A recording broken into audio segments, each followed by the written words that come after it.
down, I know you got me, baby. Assalamualaikum warahmatullahi wabarakatuh. Halo dan salam sejahtera untuk kita semua.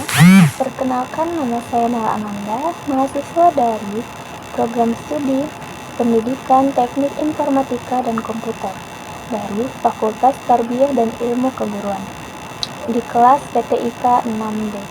Nah, alhamdulillah pada kesempatan yang baik ini saya ingin menyampaikan materi untuk ujian akhir semester mata kuliah jaringan nirkabel yang dibimbing oleh dosen kita, yaitu Bapak Rian Amanda MPDT.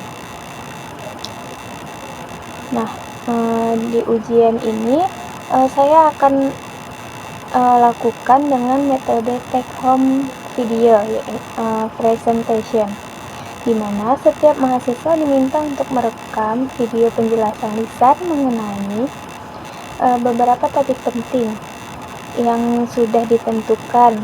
Nah, saya pribadi merasa ini adalah metode ujian yang sangat baik karena selain menguji pemahaman teori, kita juga belajar melatih kemampuan berbicara, menyampaikan materi, dan membiasakan diri tampil di depan kamera, yang tentunya bisa bermanfaat untuk dunia kerja nantinya.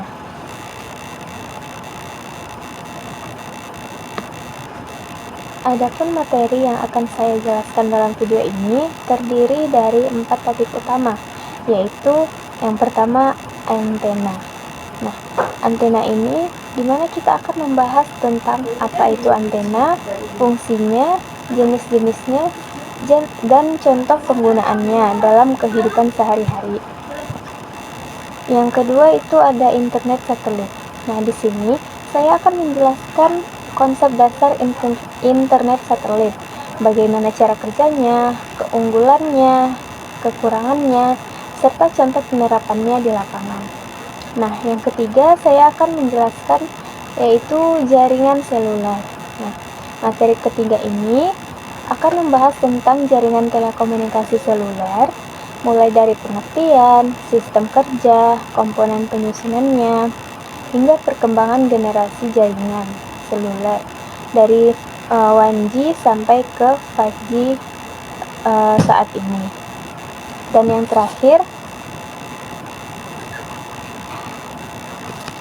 yang terakhir, jaringan ad hoc, yaitu jaringan nirkabel yang bersifat sementara tanpa infrastruktur tetap, yang sangat bermanfaat di kondisi-kondisi tertentu seperti darurat, game offline, hingga sistem komunikasi militer.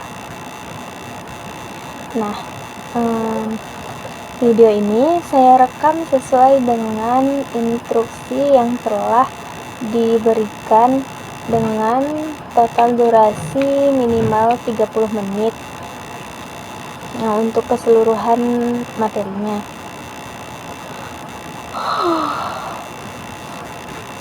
Saya juga berusaha menyampaikan materi ini secara santai menggunakan bahasa yang mudah dipahami, tidak terlalu kaku, dan sesekali akan saya berikan contoh nyata dari masing-masing materi supaya lebih dekat dengan kehidupan kita nantinya dan mudah dipahami. Nah, saya harap semoga penjelasan dalam video ini bisa memberikan pemahaman tambahan bagi teman-teman semua dan tentunya bisa memenuhi syarat UAS kali ini dengan baik. Nah, baik, tanpa berlama-lama lagi, langsung saja saya akan masuk ke materi yang pertama, yaitu tentang antena. Nah, yang pertama itu ada definisi antena. Antena adalah sebuah perangkat atau alat bantu yang berfungsi sebagai penghubung antara sistem transmisi atau penerimaan sinyal dengan udara bebas. Nah, antena memiliki peran untuk mengubah energi listrik menjadi gelombang elektromagnetik. Nah, saat proses pengiriman sinyal, dan sebaliknya, dia akan mengubah gelombang elektromagnetik menjadi sinyal listrik.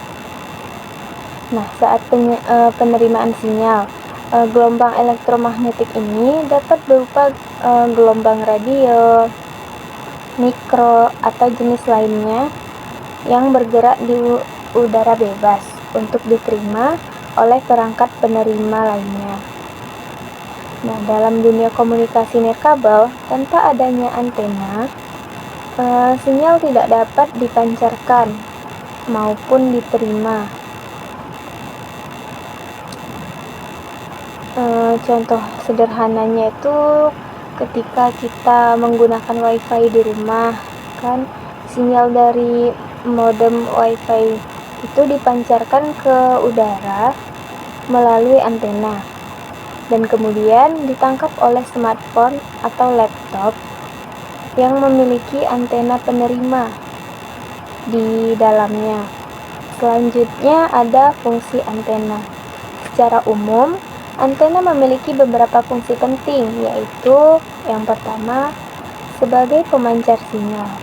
Nah, antena berperan memancarkan sinyal dari pemancar ke udara dalam bentuk gelombang elektromagnetik. Nah, contohnya saat siaran televisi dipancarkan melalui stasiun TV ke udara bebas untuk diterima oleh televisi di rumah.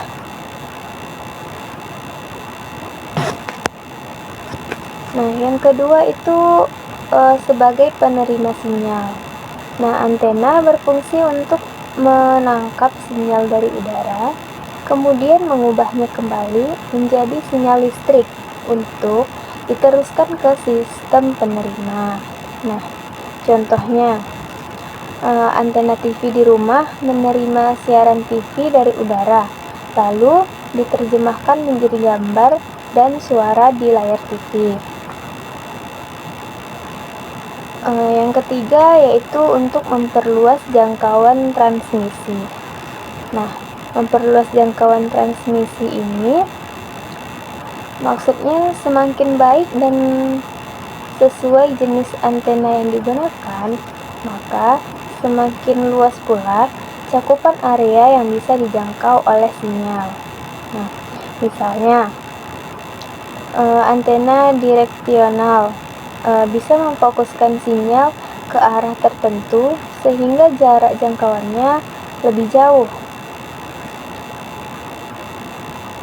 Yang keempat yaitu mengatur arah, jarak, dan kekuatan sinyal.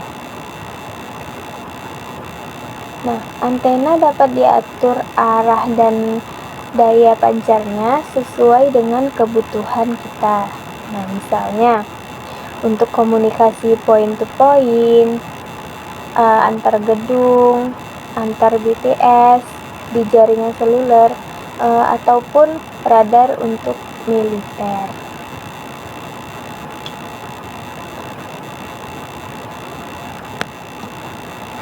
Nah, selanjutnya yaitu pembahasan tentang komponen utama antena. Nah, antena ini terdiri dari beberapa komponen penting yang saling mendukung, yaitu yang pertama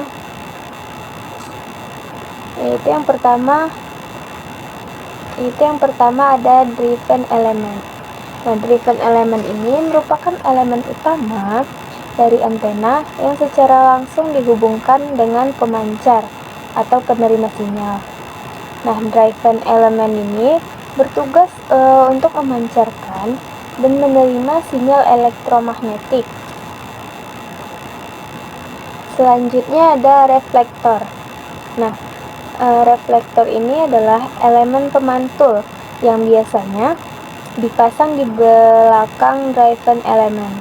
Nah, fungsi utamanya itu adalah untuk memantulkan sinyal ke arah tertentu sehingga daya pancar menjadi lebih fokus ke area yang kita inginkan. Nah, selanjutnya ada direktor. Nah, direktor ini merupakan elemen pengarah yang biasanya dipasang di depan driven elemen. Nah, direktor ini berfungsi untuk memperkuat sinyal ke arah tertentu, sehingga antena menjadi lebih direksional. Pada antena Yagi yang biasanya digunakan untuk TV analog di desa, driver elemennya berada di tengah, reflektornya di belakang, dan beberapa direktornya itu ada di depan.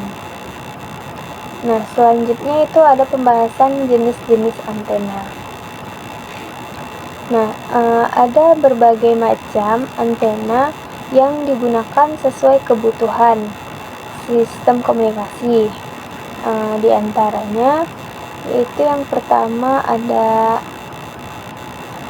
antena omnidireksional. Nah, omnidireksional ini yaitu antena yang memancarkan sinyal ke segala arah secara merata dalam pola lingkaran horizontal. Nah, antena yang ini cocok untuk area yang membutuhkan cakupan 360 derajat. Contohnya itu antena modem WiFi di rumah, atau antena radio komunikasi, handytalk atau HT. Nah, yang kedua ada antena direksional. Nah, antena direksional ini memfokuskan sinyal ke satu arah saja. Antena ini cocok untuk komunikasi point to point, misalnya antar gedung atau antar tower.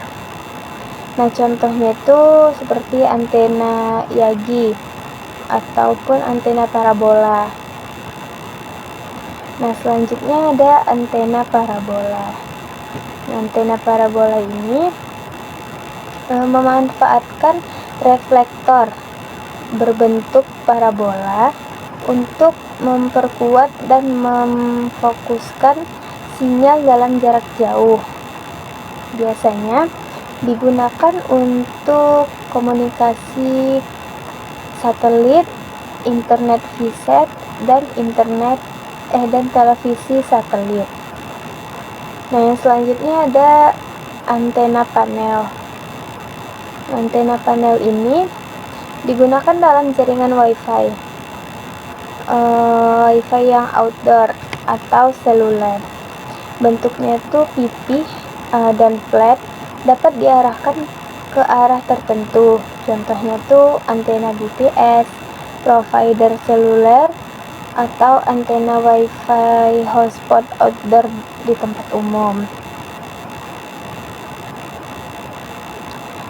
Nah, selanjutnya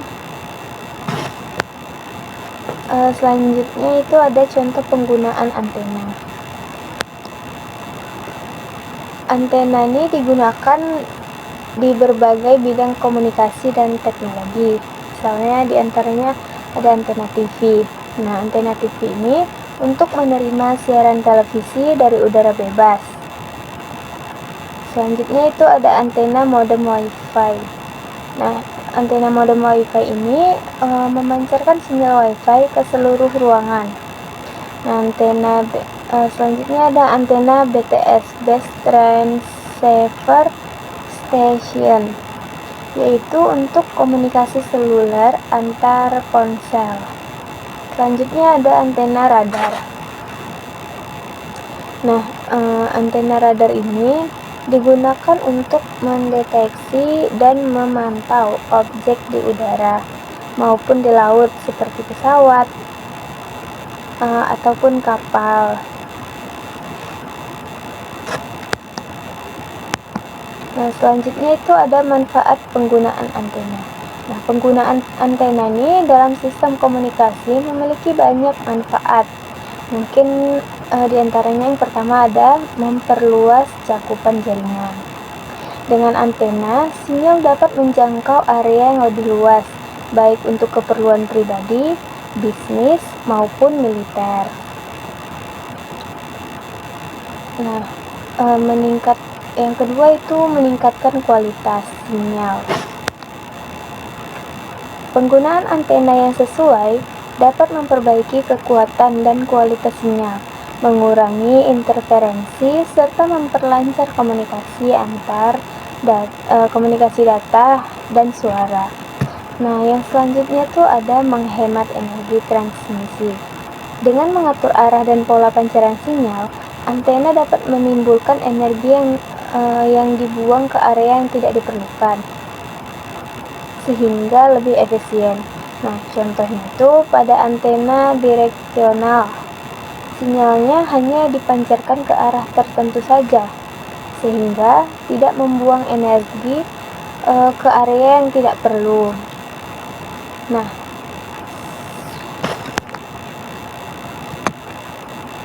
jadi dari penjelasan materi yang pertama ini dapat saya simpulkan bahwa antena memiliki peran yang sangat vital dalam sistem komunikasi nirkabel karena berfungsi sebagai jembatan antara perangkat pemancar dan penerima melalui media udara. Nah, tanpa adanya antena, komunikasi nirkabel tidak akan dapat berjalan dengan baik. Nah, selain itu, pemilihan jenis antena yang tepat harus disesuaikan dengan kebutuhan jarak, arah, dan cakupan sinyal agar sistem komunikasi berjalan dengan optimal. Nah, sekarang kita masuk ke materi tentang internet satelit. Jadi gini, internet satelit itu sebenarnya adalah salah satu teknologi komunikasi internet yang manfaatnya tuh gede banget, khususnya buat daerah-daerah yang belum bisa dijangkau sama jaringan kabel kayak fiber optik atau jaringan seluler kayak BTS. Nah, bayangin aja kalau ada satu desa di pegunungan yang sinyal HP aja itu nggak ada, terus jaringan kabel juga nggak masuk karena medannya susah. Nah, disitulah internet satelit bisa jadi solusi paling efektif. Nah, secara definisi, internet satelit adalah sistem layanan internet yang menggunakan media satelit sebagai jalur utama buat menghubungkan pengguna di bumi dengan server internet. Jadi, kalau biasanya kita internetan lewat kabel fiber atau lewat BTS, kayak di jaringan seluler, di sistem ini semua komunikasi datanya dikirim dulu ke satelit yang ada di luar angkasa. Terus baru diteruskan ke internet global.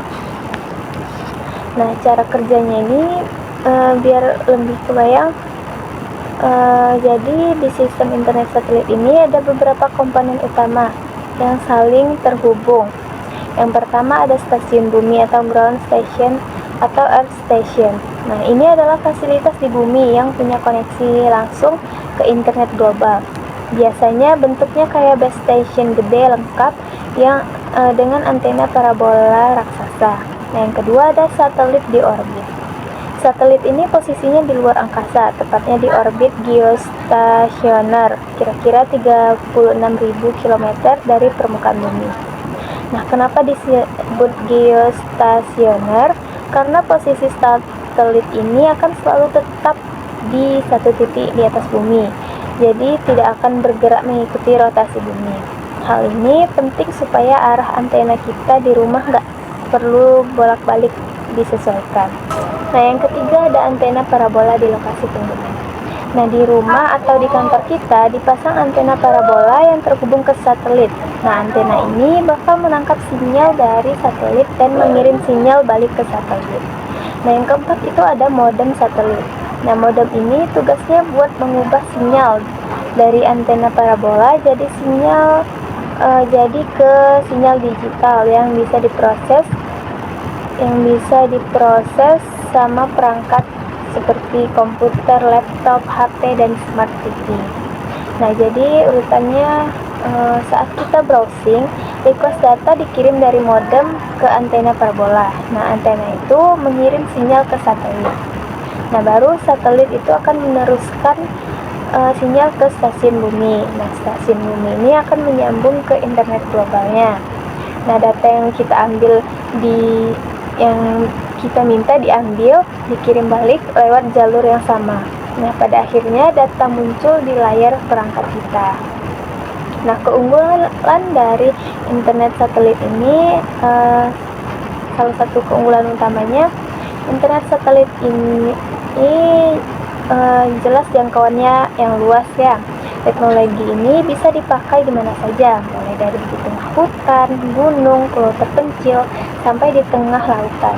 Nah, makanya dipilih buat kebutuhan komunikasi di daerah yang nggak punya infrastruktur jaringan kabel atau seluler. Selain itu, internet satelit juga cocok untuk dipakai buat kondisi darurat, misalnya kayak pas bencana alam, di mana tower BTS rusak dan kabel putus. Internet satelit bisa tetap aktif selama antena parabola dan modemnya masih berfungsi. Bahkan tim SAR dan instansi kayak BNPB sering banget ngandelin internet satelit buat koordinasi di lokasi bencana. Nah, kekurangannya yaitu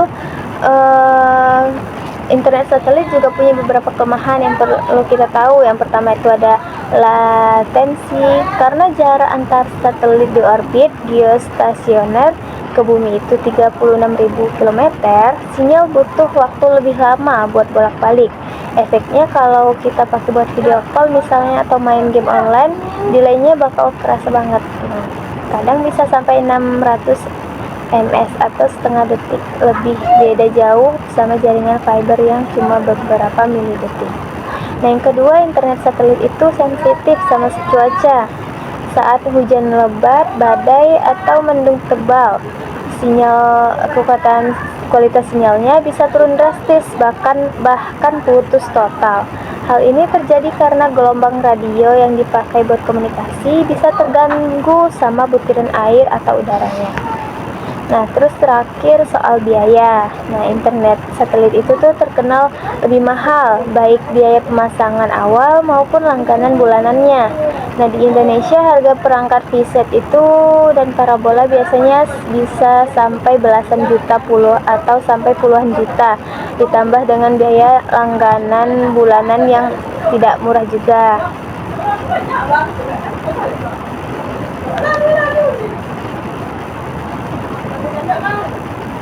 Contohnya layanan internet satelit yang sekarang lagi naik daun yaitu Starlink. Nah, layanan dari perusahaan SpaceX yaitu Elon Musk, Starlink sudah mulai masuk di Indonesia dan dipakai di beberapa daerah terpencil. Nah, selain Starlink, di Indonesia juga ada program pemerintah lewat Bakti Kominfo yang menyediakan layanan internet satelit buat wilayah 3T alias tertinggal, terdepan, dan tertular. Jadi, daerah yang susah dijangkau kayak pelosok Papua, Nusa Tenggara, Maluku, atau pulau-pulau kecil udah bisa internetan berkat program ini. Nah, biasanya di sana dipasang antena parabola gede di kantor desa atau kecamatan. Terus dipakai rame-rame buat akses internet. Nah, walaupun kecepatannya masih terbatas dan delay lumayan tinggi, tapi lumayan banget buat sekedar kirim email, akses informasi penting, dan buat laporan ke pemerintah pusat.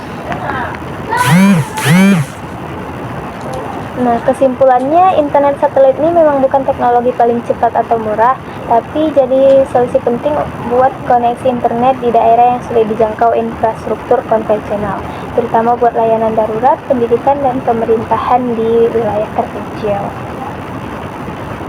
Nah, selanjutnya itu ada materi jaringan seluler.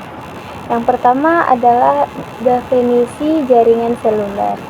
Jaringan seluler adalah sebuah sistem komunikasi nirkabel berbasis gelombang radio yang memungkinkan perangkat seperti ponsel, modem GSM, atau tablet untuk saling berkomunikasi tanpa menggunakan kabel. Nah, sistem ini membagi area layanan menjadi beberapa wilayah kecil yang disebut dengan sel, di mana setiap sel ini dilayani oleh sebuah Base Transceiver Station atau BTS. Nah, BTS ini bertugas sebagai pemancar sekaligus penerima sinyal radio di wilayah cakupannya. Karena cakupan sel ini saling berdekatan dan saling terhubung, pengguna bisa berpindah dari satu sel ke sel lainnya tanpa kehilangan koneksi. Sebuah konsep yang dikenal sebagai handover, inilah yang memungkinkan kita tetap terhubung ke internet atau melakukan panggilan meskipun sedang berpindah tempat, seperti saat berkendara. Nah, selanjutnya pembahasan cara kerja jaringan selulernya. Nah, secara umum, proses kerja jaringan seluler ini dimulai dari perangkat pengguna seperti smartphone. yang memancarkan sinyal radio ke BTS terdekat. Nah, BTS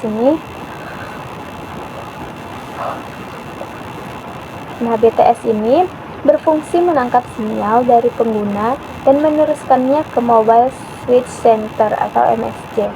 Nah, MSC ini adalah pusat pengendali yang mengatur sambungan antar pengguna baik dalam satu jaringan maupun antar jaringan operator. Jika pengguna ingin terhubung ke internet, MSC akan meneruskan permintaan data ke server internet melalui gateway khusus. Jika pengguna lain ingin menghubungi pengguna lain, MSC akan mencari lokasi pengguna tujuan melalui database pelanggan dan kemudian menghubungkan keduanya melalui BTS masing-masing. Nah, proses ini terjadi dengan sangat cepat dan otomatis sehingga pengguna bisa melakukan komunikasi suara, SMS, maupun data tanpa harus memikirkan jalur koneksi yang akan digunakan. Nah, komponen yang selanjutnya ada komponen jaringan seluler. Sistem jaringan seluler ini terdiri dari beberapa komponen penting yang bekerja saling terintegrasi. Pertama ada BTS tadi, atau Base Transceiver Station, yaitu perangkat utama di lapangan yang berfungsi sebagai pemancar dan penerima sinyal radio ke perangkat pengguna di wilayah tertentu. Nah, BTS ini biasanya berbentuk menara pemancar yang dilengkapi antena dan perangkat radio. Nah, selanjutnya ada Mobile Switch Center atau MSC, yaitu pusat pengatur semua sambungan dalam jaringan seluler. MSC ini berfungsi mengatur jalur komunikasi antar BTS, menghubungkan sambungan ke jaringan telepon umum, PSTN, atau jaringan internet. Nah, selain itu, ada juga Home Location Register atau HLR, yaitu database utama yang menyimpan informasi tentang nomor pelanggan, seperti data identitas pengguna, paket layanan, dan lokasi terakhir. Nah, sementara itu, Visitor Location Register atau VLR adalah database sementara yang menyimpan data pelanggan dari luar area saat sedang berada di wilayah tersebut. Nah, VLR ini memudahkan BTS dan MSC untuk tetap melayani pengguna meskipun mereka berpindah ke luar wilayah asalnya. Nah, selanjutnya itu ada pembahasan generasi jaringan seluler. Perkembangan teknologi jaringan seluler ini dibagi menjadi beberapa generasi atau bisa disebut 1G hingga 5G. Nah, generasi pertama itu 1G, yaitu merupakan sistem komunikasi analog yang mampu digunakan untuk panggilan suara karena masih berbasis analog. Kualitas suaranya kurang stabil dan rentan gangguan. Nah, yang generasi kedua itu 2G, mulai menggunakan sistem digital yang memungkinkan pengiriman pesan singkat atau SMS dan panggilan suara yang dengan kualitas yang lebih baik. Nah, kemudian hadir 3G yang menjadi awal dari era internet seluler. Meskipun kecepatannya masih terbatas untuk browsing dasar dan media sosial ringan, 3G juga, sudah memungkinkan video call dan mengakses multimedia sederhana. Lalu berkembang ke 4G Lite yang menghadirkan kecepatan akses internet lebih tinggi. Nah, video streaming lancar dan mendukung berbagai layanan berbasis internet seperti e-commerce dan video conference. Nah, saat ini kita memasuki era 5G yang menawarkan kecepatan internet jauh lebih tinggi, latensi rendah, dan mampu menghubungkan banyak perangkat dalam satu waktu secara simultan, yang sangat dibutuhkan untuk Internet of Things atau kendaraan otonom hingga smart city. Nah, selanjutnya itu ada manfaat jaringan seluler. Jaringan seluler ini memiliki banyak manfaat yang mempermudah aktivitas manusia sehari-hari. Salah satunya adalah memudahkan komunikasi jarak jauh. Dengan jaringan seluler, kita dapat melakukan panggilan suara, SMS, hingga video call kapan saja dan di mana saja tanpa harus terhubung dengan kabel. Nah, selain itu, jaringan seluler memberikan akses internet yang cepat dan praktis, hanya dengan kartu SIM dan jaringan BTS. Pengguna bisa terkoneksi dengan internet dan smartphone maupun modem GSM. Nah, manfaat lainnya biasanya mendukung bisnis online dan berbagai aplikasi mobile lainnya. Berbagai layanan seperti e-commerce, layanan ojek online, aplikasi transportasi, layanan perbankan digital, hingga media sosial dapat berjalan lancar berkat jaringan seluler yang stabil. Tanpa jaringan ini, aktivitas transaksi dan komunikasi online yang kita lakukan sehari-hari tentu akan sangat terganggu. Nah, contoh penggunaan jaringan seluler. Nah, penggunaan jaringan seluler biasanya kita temukan di berbagai perangkat dan layanan. Yang paling umum tentu saja adalah smartphone dan tablet yang menggunakan SIM card untuk menghubungkan ke internet atau melakukan panggilan suara dan video. Nah, selain itu, modem GSM atau MiFi ini juga memanfaatkan jaringan seluler untuk memberikan koneksi internet bagi laptop atau komputer tanpa menggunakan kabel.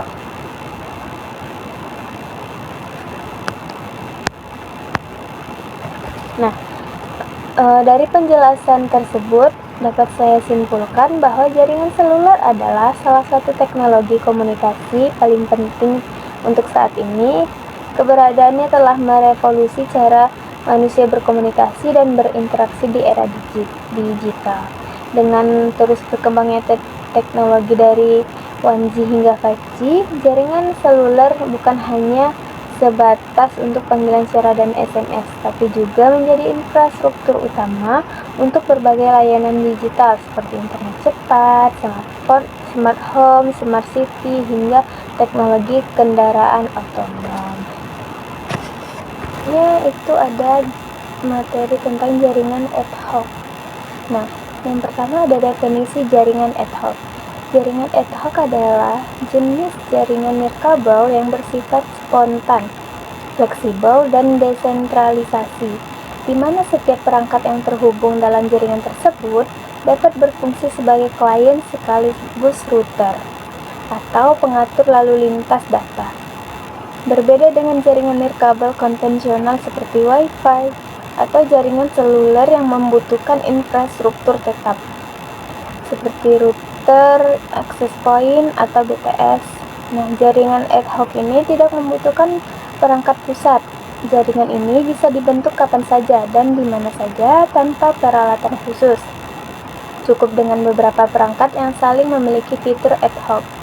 Konsep jaringan ini banyak digunakan untuk kondisi darurat atau situasi di mana infrastruktur jaringan tidak tersedia, seperti di medan perang. Hidup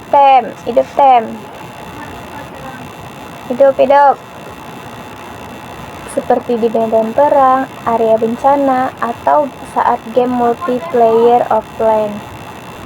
Setiap perangkat di jaringan ini dapat langsung terhubung ke perangkat lain tanpa melalui server pusat, sehingga sistemnya lebih sederhana, cepat dibangun, dan fleksibel.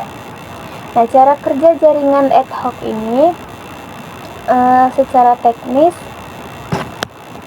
jaringan ad hoc ini bekerja dengan cara menghubungkan perangkat-perangkat secara langsung dalam satu cakupan area nirkabel.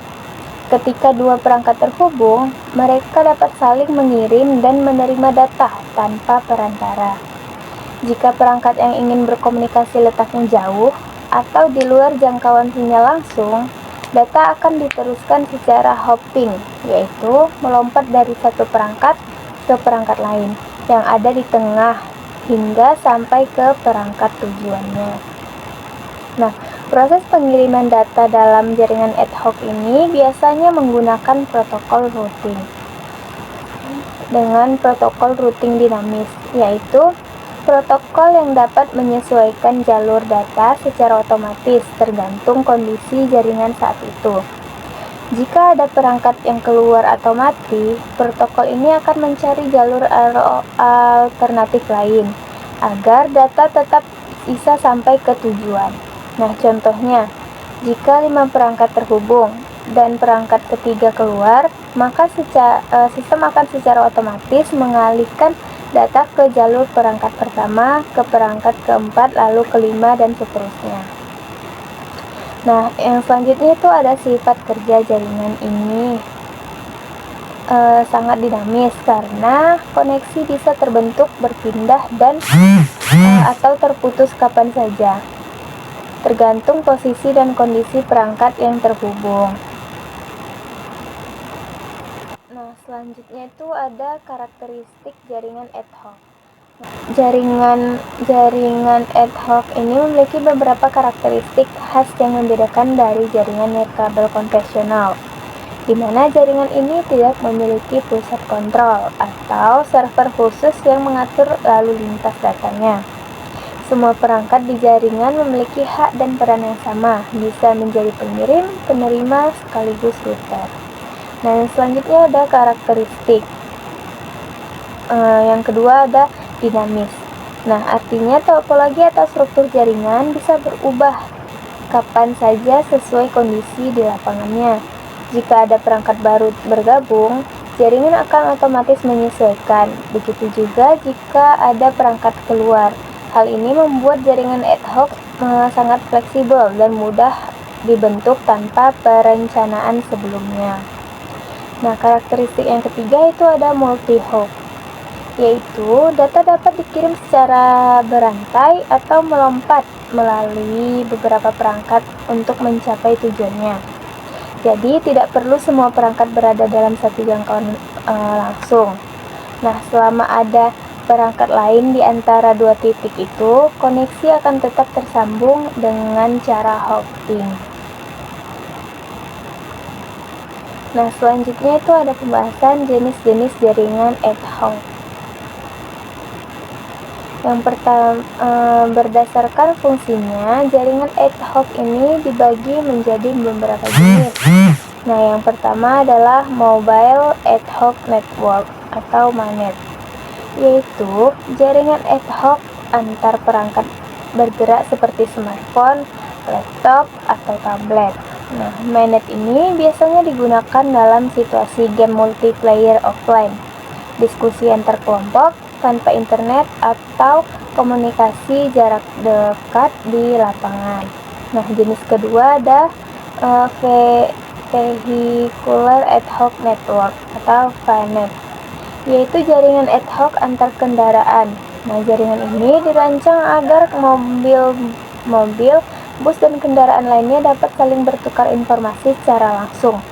Misalnya data lalu lintas, kondisi jalan, atau posisi kendaraan. Teknologi ini sangat penting dalam pengembangan Smart Transportation System atau sistem transportasi pintar. Nah, jenis yang ketiga itu ada wireless, yaitu Sensor Network atau WSN, yaitu jaringan antar sensor yang biasanya digunakan di lingkungan alam atau industri. Nah, contohnya adalah jaringan sensor pemantau cuaca di hujan. Nah, sistem pengawasan lingkungan di area tambang atau sistem pemantauan suhu dan kelembapan di gudang penyimpanan. Nah, pembahasan selanjutnya itu ada kelebihan jaringan ad hoc. Nah, jaringan ad hoc ini memiliki beberapa keunggulan yang membuatnya sangat cocok digunakan di situasi tertentu. Salah satunya adalah fleksibilitas. Nah, jaringan ini dapat dibangun dengan cepat tanpa memerlukan infrastruktur jaringan khusus seperti router ataupun server. Nah, cukup dengan beberapa perangkat yang kompatibel, jaringan sudah bisa langsung berjalan. Nah, keunggulannya adalah yang pertama cocok untuk kondisi darurat, misalnya saat terjadi bencana alam, jaringan kabel dan BTS rusak. Jaringan ad hoc bisa segera dibuat untuk komunikasi antar petugas penyelamat tanpa perlu infrastruktur. Nah, selain itu, jaringan ad hoc juga tanpa biaya infrastruktur karena hanya memanfaatkan perangkat yang sudah ada.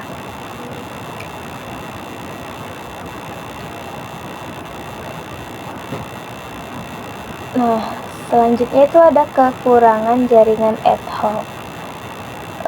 Yang kekurangannya yang pertama itu, meskipun dia fleksibel, jaringan ad hoc juga memiliki beberapa kekurangan. Nah, salah satunya adalah rentan terhadap gangguan sinyal.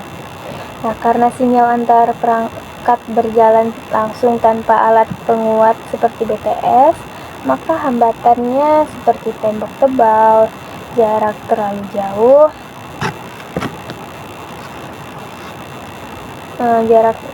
jauh, atau gangguan gelombang bisa dengan mudah memutus koneksi. Nah, kekurangan lainnya adalah kapasitas terbatas. Karena semua perangkat berfungsi sebagai klien sekaligus router, nah maka semakin banyak perangkat yang bergabung dengan dan bisa membuat jaringan overload dan memperlambat lalu lintas data.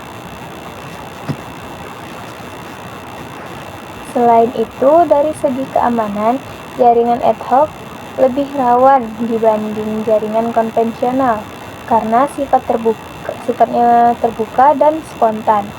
Siapapun bisa bergabung tanpa autentikasi ketat. Nah, resiko kebocoran datanya, peretasan dan penyusupan oleh perangkat asing jadi lebih tinggi dan tidak bisa kita batasi. Nah, contoh penggunaan jaringan ad hoc ini, contoh penerapannya bisa kita lihat dalam game multiplayer offline. Nah, di mana beberapa perangkat smartphone saling terhubung tanpa internet untuk bermain bersama. Contoh lainnya adalah dalam komunikasi antar tentara di medan perang. Nah, di mana infrastruktur komunikasi tidak tersedia.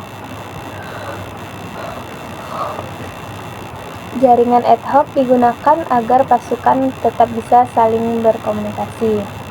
Nah, di bidang lingkungan, jaringan sensor di hutan digunakan untuk memantau suhu, kelembapan, dan aktivitas hewan atau kebakaran hutan.